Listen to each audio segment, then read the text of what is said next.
Alô, meu nome é Wanda Sá. Estou aqui para conversar um pouquinho com vocês sobre esse disco que eu estou lançando hoje pela Biscoito Fino. É um disco assim que eu estou com muito carinho, estou encantada com ele, porque é um projeto que eu comecei a fazer durante a pandemia, que eu queria, na verdade, jogar uma luz assim sobre os compositores bossa nova, esses compositores tão maravilhosos, mas que não tiveram assim esse reconhecimento, nem foram tão gravados como tantos outros. E como eu estava lá desde o princípio, eu me sentia assim, com uma certa autoridade para mexer nesse baú, revirar e procurar coisas assim que eu queria mostrar. Eu tinha esse desejo assim, grande de mostrar que a bossa nova é sempre nova. Tanto por isso o título Bossa Sempre Nova. Então eu comecei, na verdade, acho que a primeira música que eu escolhi foi Duas Contas do Garoto. E o Garoto foi assim, me impressionou muito logo que eu comecei a tocar violão. Essa música exatamente era uma música muito difícil de tocar. E todos nós tocávamos, tinha um arranjo assim difícil e a gente queria tocar ela. E depois, muito tempo depois, eu fui descobrir que nem todo mundo conheceu ele, porque ele partiu muito cedo. E ouvi um documentário sobre a vida do Garoto que tinha um pedaço com o João Donato, que o Donato contava que ele ia atrás do Donato, que o Donato tocava na madrugada das boates de Copacabana, porque o Donato também era assim, meio malquisto, assim, a música do Donato ninguém entendia muito bem, então ele acabava tocando sempre muito tarde, e o Garoto sempre ia. E quando o Garoto chegava, eles sempre cantavam Tender Lee.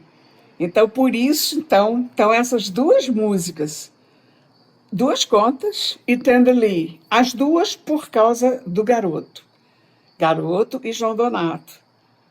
Depois queria gravar alguma coisa do Tom Jobim também, que não tivesse sido muito gravada, alguma coisa que tivesse uma importância, assim, no princípio do Tom, um pouquinho antes da Bossa Nova, e eu escolhi essa, Sucedeu Assim, que é uma parceria dele com Marino Pinto.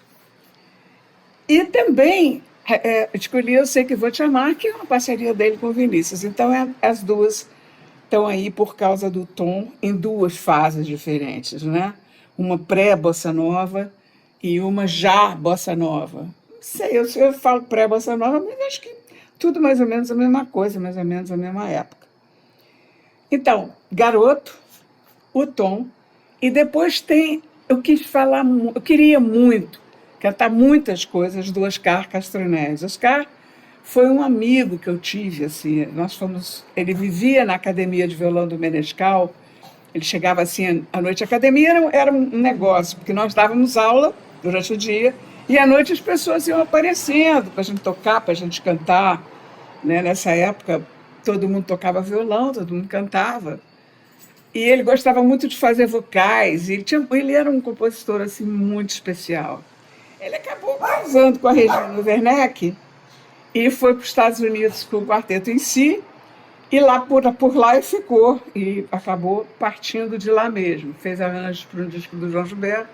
Então eu escolhi uma música dele que é o Chora Tua Tristeza, que é uma parceria dele com o Luverci Fiorini, que ela é muito representativa assim, da bossa nova, de um tempo. Então, por exemplo, quando eu ia para o Japão, assim, logo no princípio, eu cantava essa música e todo mundo adorava, acabou ficando assim uma marca. Não vou dizer que é uma marca minha, mas assim, eu tinha que cantar, principalmente que o meu produtor, o Yoshida, adorava. Então eu cantava sempre todos os shows, Chora a Tua Tristeza. Por isso ela está no disco.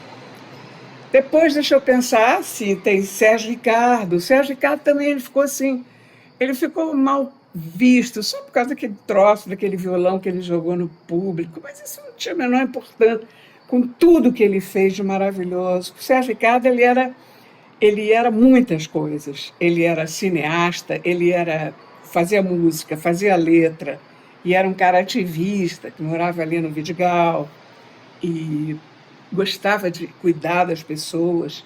E essa música que eu escolhi para gravar, O Nosso Olhar, também é uma música desse princípio aí, que a gente até nem sabe o título, chamava de Viu, porque era Viu, quanta coisa linda, então virava Viu, e gravei ela. Então ela faz parte assim da...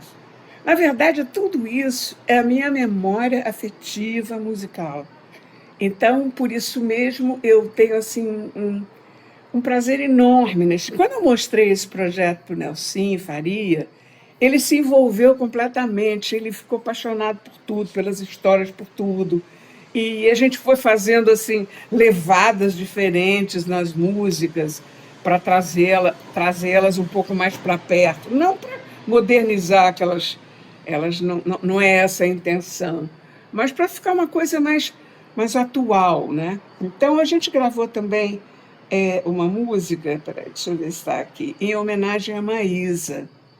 A Maísa, ela era, além dela ser uma cantora muito bonita, uma mulher muito bonita e compositora, assim, muito a Marília Mendonça do nosso tempo, assim, com uma sofrência, uma coisa. Ela tinha essa personalidade muito forte.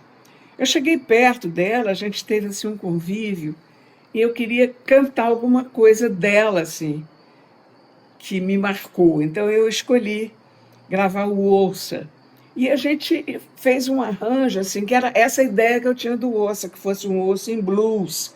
Então, com baixo acústico e voz, só no princípio, depois é que vão entrando os outros instrumentos. E ficou, porque ela é dramática, é uma música dramática, assim, bem a cara dela, assim. Aquele olho azul lindo, ficou bem parecido com ela, eu acho. E para finalizar o repertório, eu escolhi uma música também de uma outra cantora que me marcou muito, que naquela época era assim, tinha muito poucas mulheres cantando, mesmo, assim, até aparecer a Nara e tal, não tinha quase ninguém, mas tinha Silvinha Telles.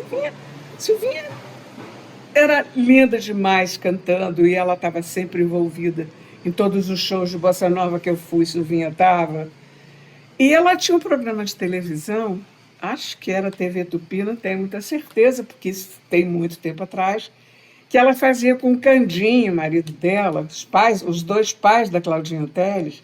Candinho tocava muito violão. Nossa, ele era um violonista incrível. E chamava-se Música e Romance, esse programa. Então, eles abriam cantando essa música numa sala, assim, muito bonita, onde ele recebia os convidados para tocar e para falar. Era muito legal, realmente era muito bacana. Sem imaginar, eu fui ver assim, fui pesquisar e vi que essa música é de 52, portanto eu tinha 12 anos quando eu ouvi essa música. E ela gravou, a Silvinha gravou com o Lúcio Alves. Então eu queria gravar, e eu queria gravar com o Nelsinho cantando. Ele falou, não, tá doido, peraí, tem fulano, ciclano, Beltrano, me apresentou a opção de cantores lindos, maravilhosos, mas eu queria que fosse ele. Até porque tinha sentido, assim, nesse trabalho, a gente cantar juntos essa música. Então, a gente fecha o disco com essa música que chama-se Tu e Eu. Então, que é não é uma homenagem, mas é assim, uma luz na Silvinha. Que a Silvinha tinha uma luz, mas assim, a gente joga uma luz nela. Então, é um disco que tem essa memória toda afetiva. Eu sou muito grata a Biscoito Fino por ter me dado essa oportunidade de ter feito esse projeto que eu já estava querendo fazer há muito tempo, esse Bossa Sempre Nova. E a partir de hoje está em todas as plataformas. Quem quiser ouvir, quem quiser conversar comigo, eu tenho a vontade de conversar e falar sobre esse tempo um pouco. Então tá, a gente se vê.